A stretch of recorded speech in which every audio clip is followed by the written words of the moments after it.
قرآن کو نازل ہوئے 1400 سال سے زیادہ کا ایک لمبا عرصہ گزر چکا ہے اور دنیا میں بہت ساری تبدیلیاں، بہت سارے تغیرات پیدا ہو گئے.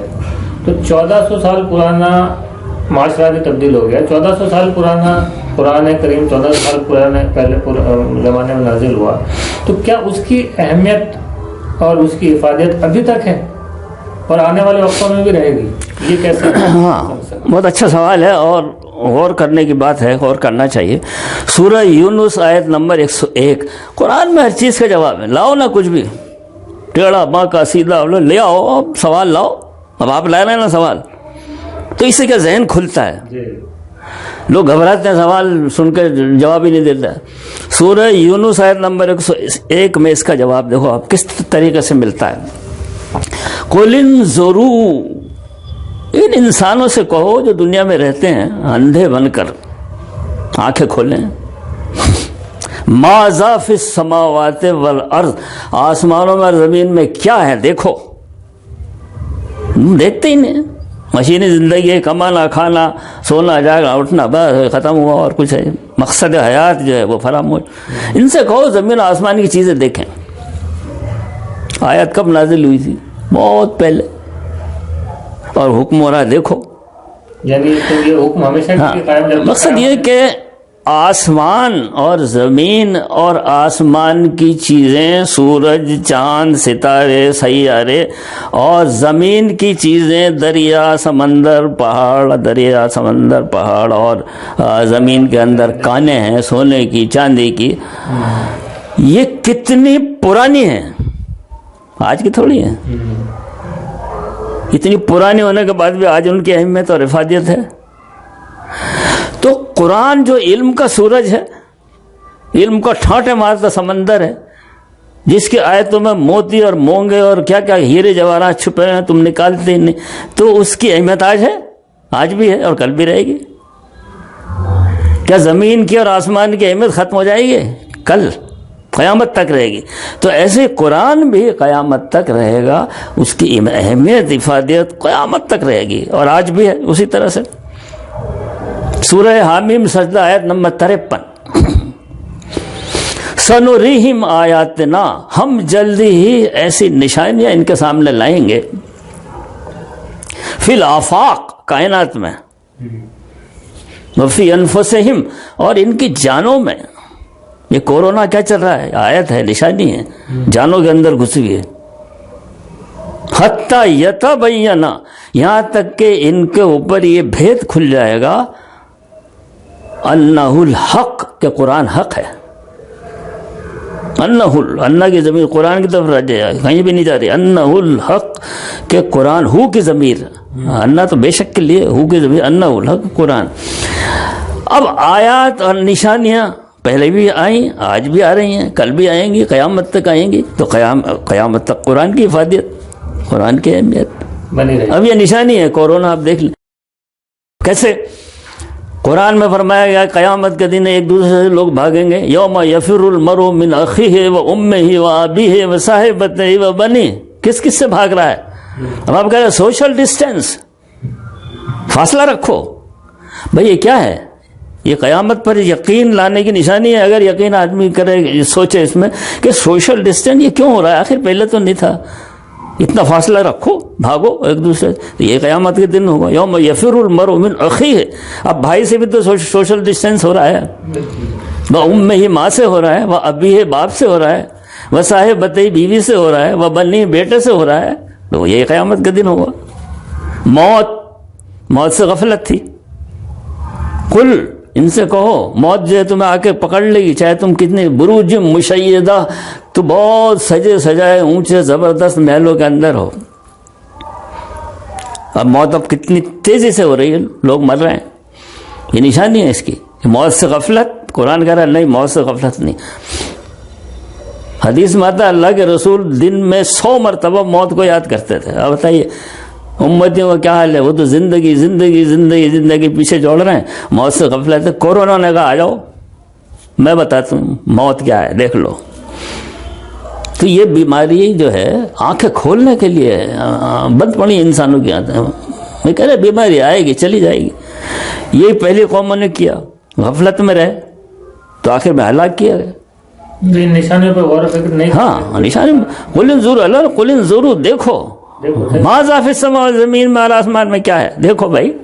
قرآن بار بار کہہ رہا ہے دیکھو مشاہدہ کرو. تو اب یہ قرآن کی اہمیت اور افادیت کل بھی رہے گی جیسے آسمان زمین کی آج بھی ہے. میں نے آپ سے سب سے پہلے سوال کیا تھا اور آج کا ہمارا پروگرام بھی اس پر منحصر ہے. اس کا مین ٹاپک یہی ہے کہ کیا قرآن غیر مسلموں کے لیے بھی ہے. تو جب قرآن آپ کہہ رہے ہیں کہ غیر مسلموں کے لیے بھی ہے اور مسلمانوں کا اول تو حال یہ ہے کہ مسلمانوں کے گھروں میں قرآن ہے لیکن وہ اس کے قریب تک نہیں جاتے ہیں, طاقوں میں رکھا ہوا ہے یا ناظرہ اس کو پڑھ رہے ہیں, تو غیر مسلموں تک تو پہنچانا بہت دور کی بات ہے. پھر بھی کچھ لوگ ہیں, کچھ تنظیمیں ہیں جو غیر مسلموں تک قرآن کو پہنچاتے ہیں. تو کیا غیر مسلموں کو قرآن کریم دینا ٹھیک ہے؟ کچھ لوگ اس بات پر جب غیر مسلموں کو قرآن کریم دیا جاتا ہے تو وہ اعتراض کرتے ہیں کہ ہندوؤں کو یا دوسرے دیگر مذاہب کے لوگوں کو قرآن کریم نہیں دینا چاہیے, وہ اس کی بے ادبی کریں گے, وہ وضو کرنا نہیں جانتے. اس طرح کے اعتراضات اگر کیے جائیں گے تو پھر غیر مسلموں تک قرآن کیسے پہنچے گا, پیغام کیسے پہنچے گا؟ ہاں بالکل. اس کو ایک مثال سے سمجھیں. ایک شخص نے اپنی بیٹی کسی کے نکاح میں دے دی, اس آدمی کا اخلاق اور کردار سے متاثر. شادی کے بعد اس نے اس کے ساتھ برا سلوک شروع کر دیا, مارنا توڑنا, یہ کرنا, بدسلوکی کرنا, نفقہ نہ دینا. تو کیا دوسرے لوگ اس کو مثال بنا کر اپنی بیٹیوں کو نکاح میں دینا چھوڑ دیں گے؟ نہیں, ایسا تو نہیں ہوگا نا. نکاح میں تو دیے جائیں گے. اب جس نے بدسلوکی کی اس کو سزا ملے گی, وہ خود بھگتے گا. بالکل وہ گناہگار ہوگا. نکاح میں تو دینا نہیں چھوڑ سکتے نا بھائی. ٹھیک ہے ایک ہو گیا. تو یہی مثال قرآن کی ہے کہ آپ نے کسی غیر مسلم کو قرآن دیا, اس نے بے ادبی کر دی, تو اس کا مطلب یہ تھوڑی ہے کہ سب غیر مسلم ایک جیسے ہیں اور ان کو ہم قرآن دینا بند کر دیں. قرآن تو دیا جائے گا, جیسے بیٹیوں کو نکاح میں دے رہے ہیں. اب بے ادبی کرنے والا خود جو ہے وہ اس کی سزا پائے گا. ہاں قرآن دیتے وقت یہ ضرور بتا دیں کہ دیکھو بھائی, اور وہ خود جانتے ہیں. دیکھو زیادہ تر انسان جو ہیں وہ دل کے اندر ایک نرم گوشہ اللہ کے لیے رکھتے ہیں. ہندو ایشور کہہ دیتا ہے, برہم کہہ دیتا ہے, انگریزی گوٹ کہہ دیتا ہے, انگریز گوٹ کہتا ہے. ہم فارسی میں خدا کیوں کہتے ہیں صاحب؟ خدا تو قرآن میں لکھا ہوا ہی نہیں ہے, اللہ ہے.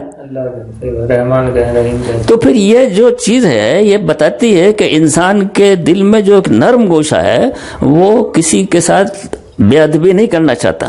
کچھ سر پھرے لوگ کر لیتے ہیں ایسا, ان کو کرنی ہوتی ہے تو وہ تو کہیں سے بھی قرآن کریم لا کر سکتے ہیں. تو اس طرح سے قرآن دینا چاہیے. اگر نہیں دیں گے تو پھر غیر مسلم پیغام کیسے پہنچا؟ ہاں اس کو سمجھا دیں اور وہ کچھ سمجھتا ہی. زیادہ تر ہندو جانتے ہیں ایشور وانی ہے. میں آپ سے بتا دوں, گفتگو کریں گے تو کہیں نہیں بھائی ایشور وانی, ادب کریں گے, اس کا عزت کرتے ہیں. لیکن ادب کے ساتھ آپ اس کی تعلیم کو سیکھنا, اس طرف ہمیں لانا. ادب تو مسلمان چومے چھاٹی کر لیتے ہیں, وہ مقصد نہیں, وہ مقصد تھوڑی ہے. وہ تو پھر میرا ایک شعر ہے اس میں جو میں نے مولانا کلیم کو سنایا تھا اور انہوں نے مدرسے مجھے رکھ لیا تھا اس شعر پر سن کے. تنگ سی گلیوں میں کھو کر رہ گئے اہل زمیں, تنگ سی گلیوں میں کھو کر رہ گئے, مذہب کی اور اس کی ذات کی بات کی اور فرقوں کی اور مسلک کی, کھو کر رہ اہل زمیں. آسماں سچائی کا لپٹا رہا جزدان میں. اب یہ آسمان سچائی کا ہے, سچائی کا آسمان ہے. جیسے آسمان قائم رہے قیامت تک, آپ نے سوال کیا تھا, ایسے قرآن بھی قیامت تک قائم رہا, اس کی حفاظت رہے گی.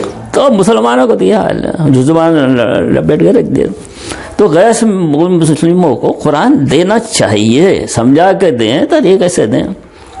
اس معاملے میں ایک واقعہ مجھے کسی نے شیئر کیا تھا. مجھے بتایا کہ جودھ پور کے اندر جو ہے قرآن کانفرنس کی گئی تھی ایک زمانے میں, غالباً 8-10 سال پہلے کی بھی ہوگی. تو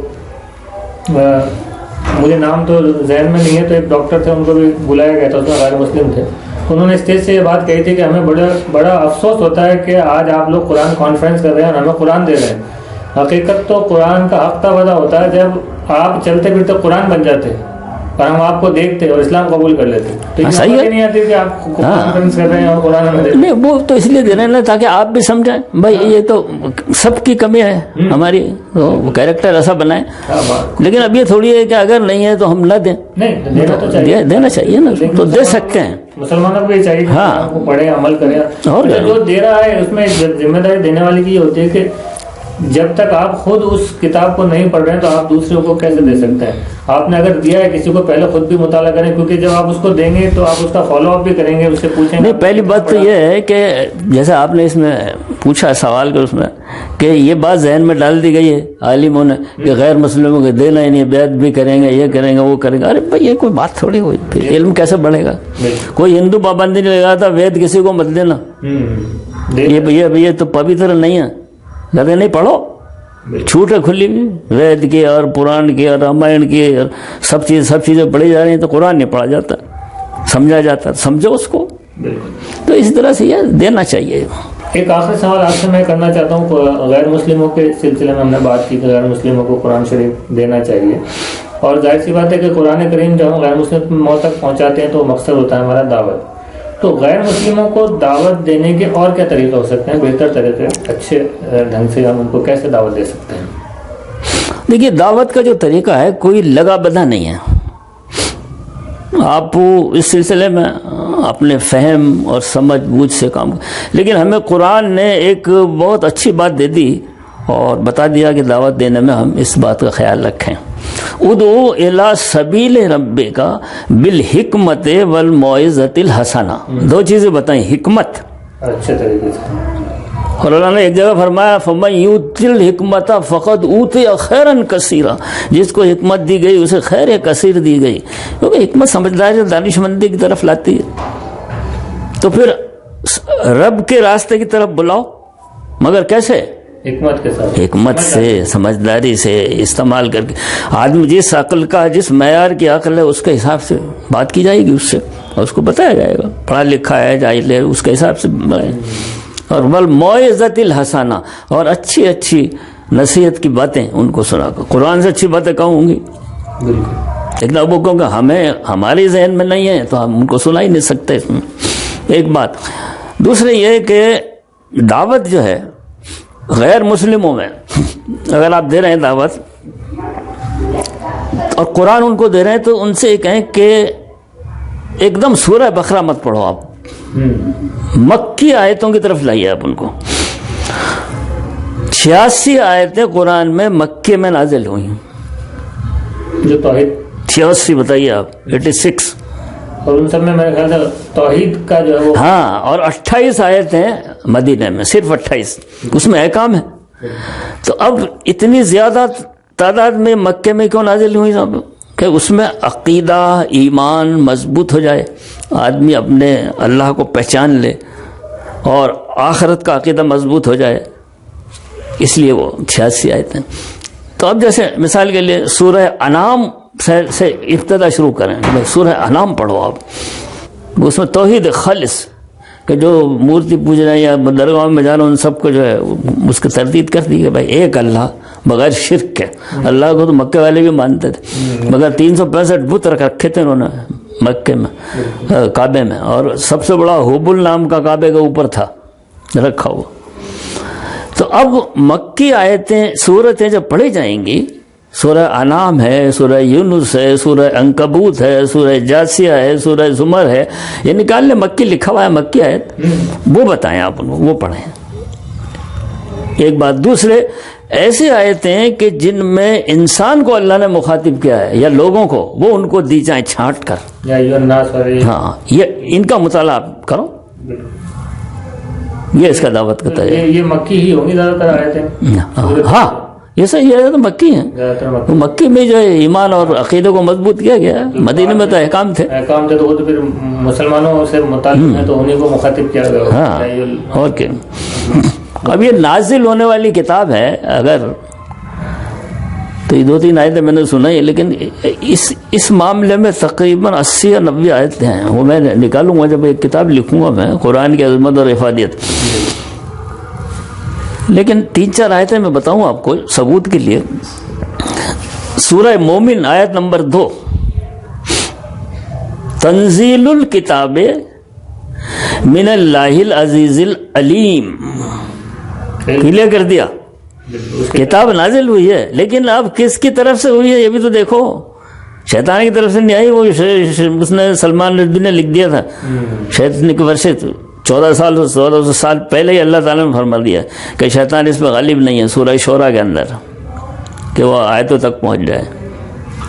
تو تنزیل الکتاب، کتاب کا نزول، کتاب کا نازل ہونا، کتاب کا اترنا کس کی طرف سے ہے؟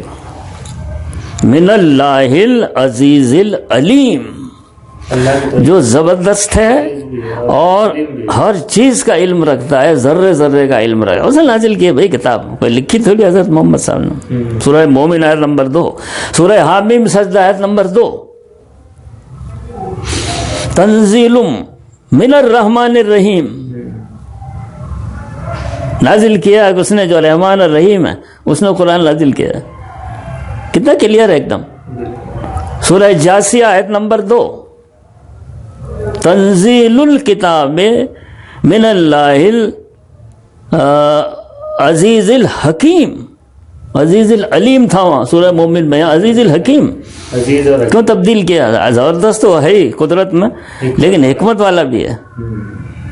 اسی لیے اللہ تعالیٰ نے سورہ ہود میں فرمایا نا، کتابٌ، یہ قرآن ایسی کتاب ہے، اس کو مذاق مت سمجھنا، احکمت آیاتہ، اس کی آیتوں کو پہلے محکم کیا اللہ تعالیٰ نے، مذاق تھوڑی ہے۔ کسی بھی کتاب کو محکم نہیں کرتا، مصنف لکھتا چلا جاتا ہے جو اس کے ذہن میں آتا ہے، شاعر کرتا ہے۔ کتاب احکمت آیاتہ ثم فصلت، پھر تفصیل سے بیان کیا گیا۔ لوگ کہتے ہیں تفصیل کہاں کرو؟ ارے بھائی سب ہے، آپ دیکھو تو صحیح، تلاش تو کرو۔ من لدن حکیم خبیر، اس کی طرف سے جو حکمت والا ہے اور خبردار ہے۔ تو اس لیے یہاں سورہ جاسیہ میں آیت نمبر 2 میں اللہ نے کلیئر کیا اور اس کو واضح کیا، تنزیل الکتاب من اللہ العزیز الحکیم۔ اور یہی سورہ احقاف میں آیت نمبر 2 میں بالکل یہی جملہ، یہی آیت، تنزیل الکتاب من اللہ العزیز الحکیم، 2 دفعہ فرمایا اللہ تعالیٰ۔ تو تنزیل کس کی طرف سے؟ ٹھیک ہے، تنزیل تو ہم نے مان لیا، حضرت محمد صاحب نے نہیں لکھا، اللہ کی طرف سے، اور اللہ بھی اس کی صفات بھی بیان کر دی۔ اور سورہ سجدہ میں تو بالکل ہی اللہ تعالیٰ نے اتنا زبردست لکھ دیا کہ کچھ شک ہی نہیں رہتا، تنزیل الکتاب لا ریب فیہ من رب العالمین، تمام دنیا کے رب کی طرف، جس میں کوئی شک نہیں، کوئی شک نہیں۔ وہ سورہ بقرہ کی جو آیت ہے کہ لوگ کہتے ہیں نا سب شک تو کوئی بھی کر سکتا ہے قرآن میں، ارے بھائی شک کیسے، کس طرح کا شک؟ وہ بھی تو دیکھو، یہ شک کر رہا ہے انسان کہ یہ رب العالمین کی طرف سے نہیں ہے، حضرت محمد نے لکھے، تو اس شک کو یہاں دور کیا۔ تنزیل الکتاب نازل کی گئی کتاب اللہ کی طرف سے ہے، لیکن جو رب العالمین ہے، تنزیل الکتاب لا ریب فیہ من رب العالمین، رب العالمین کی طرف۔ اور یہ اتنی ساری آیات، سورہ یوسف کا آیت نمبر 2، انا انزلناہ قرآنا عربیا لعلکم تعقلون، سورہ زخرف کا آیت نمبر 2، انا انزلناہ قرآنا عربیا انا جعلناہ قرآنا عربیا لعلکم تعقلون، سورہ قدر انا انزلناہ فی لیلۃ القدر، بھائی قرآن کی طرف ہی تو اشارہ ہے، اور کہاں ہے؟ سورہ دخان انا انزلناہ فی لیلۃ مبارکۃ، ایک مبارک رات یعنی شب قدر میں ہم نے، اور کیا چاہتے ہو تفصیل؟ اللہ نے کلیئر کر دیا، محمد صلی اللہ علیہ وسلم لکھے نہیں ہیں، ہم نے نازل کیے، اور ہم نازل کرنے والے ہمارے صفات بھی دیکھ لو۔ قرآن کریم کے سلسلے میں ایک بات یہ بھی کہی جاتی ہے کہ قرآن کریم کو جب پڑھا جائے تو اس کو باوضو ہو کر پڑھا جائے۔ غیر مسلموں کو دیں گے تو ظاہر سی بات ہے ان کے یہاں وضو کا تصور نہیں ہے، تو ان کا معاملہ الگ ہے، لیکن مسلمانوں کے ذہن میں ایک آ جاتا ہے۔ تو ان دونوں معاملات میں جو ہے قرآن ہماری کیا رہنمائی کرتا ہے، یا احادیث کے ذمن میں یا شریعت؟ دیکھیے قرآن میں اللہ تعالیٰ نے امت کے بارے میں فرمایا، وَكَذَلِكَ جَعَلْنَاكُمْ أُمَّةً وَسَطًا، ہم نے تمہیں جو ہے ایک درمیانی امت بنایا، اور ہم ہو رہے ہیں افراط اور تفریط کا شکار۔ کیسے؟ مقصد ہے نماز میں کوئی یہاں ہاتھ باندھتا ہے اور کوئی یہاں بالکل نیچے باندھ لیتا ہے، بھائی ہاں باندھو نا، یہ افراط تفریط کیوں ہے؟ جب امت وسطاً ہے تو بیچ کا راستہ اختیار کرو۔ تو اسی طرح سے قرآن کے چھونے میں یا تلاوت میں افراط و تفریط ہے۔ اگر آپ قرآن کی تلاوت کر رہے ہیں تو باادب بیٹھیے، باوضو بیٹھیے اور تلاوت کیجیے، بے شک وضو کرنی پڑے گی، لیکن آپ ایک لائبریری میں بیٹھے ہیں اور وہاں الماری میں قرآن کریم رکھا ہوا ہے اور آپ کسی حوالے کی تلاش میں ہیں تو آپ بھاگے بھی گا مسجد میں جائیں گے وضو کرنے کے لیے اور پھر آ کے قرآن ٹچ کریں گے؟ مسئلہ پیدا ہو جاتا ہے. کیوں اللہ تعالیٰ نے فرمایا یرید اللہ بکم اليسرا، اللہ تمہارے لیے آسانی چاہتا ہے، ولا یرید بکم العسرا، وہ تمہارے لیے تنگی نہیں چاہتا اور تم تنگی پیدا کر رہے ہو. لائبریری میں تو قرآن کو حوالے کے لیے ویسے بھی آپ بغیر وضو کو ٹچ کر سکتے ہیں. آپ کو حوالہ دیکھنا بھئی آپ کو دیکھنا ہے تو سورہ آل عمران کی یہ آیت ہے، اس میں یہ ہے، تو آپ اگر بغیر وضو بھی ہیں تو آپ دیکھ لیجئے، کیا فرق پڑتا ہے؟ آج کل سفر میں بھی لوگ ہوتے ہیں تو وہ موبائل میں قرآن کریم پڑھتے ہیں. ہاں تو ٹھیک ہے، موبائل میں سن لیتے ہیں. ہاں بالکل. اب تھوڑی کو وضو کریں گے تو کیسے کریں گے؟ تو جہاں آسانی ہو، جہاں موقع ہو، ہاں وہاں کرو، جہاں سہولت ہو، تو یہ کوشش کرنی چاہیے کہ قرآن کریم بس باضابطہ باقاعدہ نماز مسجد میں گھر میں پڑھ رہے ہیں، بالکل وضو کر لیں، وہ ایک بہتر طریقہ ہے. بالکل. ساتھ پڑھیں. اور اصل نہیں ہے تو اصل تو دل کی تبدیلی ہے کہ ایک صاحب جو ہے اپنی بیوی کے ساتھ سفر کر رہے تھے، ان کا واقعہ آیا تھا گاڑی میں، تو فلاسفر ٹائپ تھے، سوچتے سمجھتے زیادہ تھے. تو کہنے لگے یہ جتنے بھی لوگ بیٹھے ہیں دیکھو اس کمپارٹمنٹ میں بڑے ان کے پاس بڑے ایسا آرام کا سامان موجود ہے، دیکھو سب، لیکن مجھے ان کے چہروں پہ کچھ پریشانی لگ رہی ہے. تو وہ بیوی کہنے لگے آپ تو ایسی باتیں سوچ رہے ہیں، چہرے کیوں پڑ رہے ہو، اب تو سفر کرو. کہ نہیں میں دیکھ رہا ہوں کہ ان پہ سامان تو بہت ہے لیکن پریشان ہے یہ اندر سے، سکون نہیں. اللہ چھوڑو جی. وہ ان کا اسٹیشن آ گیا، اتر گئے اور جا کے گھر میں چلے گئے. اپنا لائبریری تھی ان کی، تو وہ کہنے اچھا تم چائے وائے بناؤ، میں تھوڑا لائبریری میں بیٹھ کے کتابیں دیکھتا ہوں. بیٹھ گیا تو وہ اتفاق سے ہدایت اللہ کو دینی تھی، وہ قرآن رکھا تھا علماء وہ نکال لیا. وہ باوضو تھوڑی تھے، غیر مسلم تھا وہ تو یہودی. اور اتفاق سے سورہ تکاثر کھل گئی، الہاکم التکاثر حتی زرتم المقابر. زیادتی کی ہوس نے جو ہے ان کو غفلت میں ڈال دیا، یہاں تک کہ قبروں میں پہنچ گئے. تو وہاں سے چلایا wife come here here is the answer of my question. کیا وہ جو ہم نے تم سے وہاں سوال کیا تھا نا کہ چہرے میں پریشانی دیکھو، یہ لکھا ہے کیا قرآن میں لکھا ہے، مسلمانوں کی کتاب قرآن. ہاں یہ بات ہے، زیادتی کیا بس نے اس میں خوش نہیں ہے. ہاں اور حل میں مزید تو دیکھو یہ کتاب لوگ ایک عالم کے پاس گئے، کہ صاحب یہ قرآن جو ہے میں مسلمان ہونا چاہتا ہوں. کہ کیوں، کیا بات ہوئی ایسی؟ کسی نے زور ڈالا کہ نہیں؟ اس نے واقعہ سنایا. انہوں نے کہا ٹھیک ہے تو کلمہ پڑھو، لا الہ الا اللہ محمد رسول اللہ، مسلمان ہو گیا. بے وضو تھا. اصل میں دل کی تبدیلی ہے. قرآن تو دل کی تبدیلی ہے. فَإِنَّهَا لَا تَعْمَلْ أَبْصَارُ، آنکھیں اندھی نہیں ہوتی، دل اندر ہو جاتا ہے. لیکن تعمل قلوب التی فی الصدور، جو سینوں میں دل ہیں وہ اندھے ہو جاتے ہیں. وہ دل کو باوضو کرو، اصل تو یہ ہے. وہ تو تمہارا بے وضو پڑا ہے، پاکیزگی نہیں ہے اس کے اندر. اس طرح کی باؤنڈیشن جو ہے وہ روک دیتی ہیں. کئی جگہ لوگ ٹوکتے ہیں آپ کرسی پہ ٹیبل پہ بیٹھ کے قرآن کیسے پڑھ رہے ہیں؟ ہاں نیچے بیٹھے، کوئی آدمی نہیں بیٹھ سکتا، نہیں بیٹھ سکتا، یہ غلط ہے. یہ اس طرح سے کہ علم جو ہے وہ محدود ہو گیا. تو جہاں ممکن ہے، جہاں پاسبل ہے، وہاں آپ وضو کریں، وضو کے ساتھ قرآن کو باقاعدگی سے پڑھیں. جہاں نہیں ہے تو وہ ایک قید نہیں ہے، اس کے بغیر بھی آپ اس کو پڑھ سکتے ہیں حالات پر. اور بس تو افراط اور تفرید کا شکار نہیں ہونا چاہیے. بس تو ناظرین آج کے لیے بس اتنا ہی. آپ کو پروگرام کیسا لگا اپنے تاثرات سے ہمیں کمنٹ سیکشن میں جا کر ضرور نوازیے گا. اور آج کے پروگرام کے متعلق کوئی سوالات اگر آپ کے ذہن میں ہوں تو آپ ہمیں کمنٹ سیکشن میں کر سکتے ہیں. واٹس ایپ پر بھی آپ سوال پوچھ سکتے ہیں. ہمارے اسکرین پر آپ کا ہمارا نمبر جو ہے فلیش ہو رہا ہے. آج کے لیے اتنا ہی.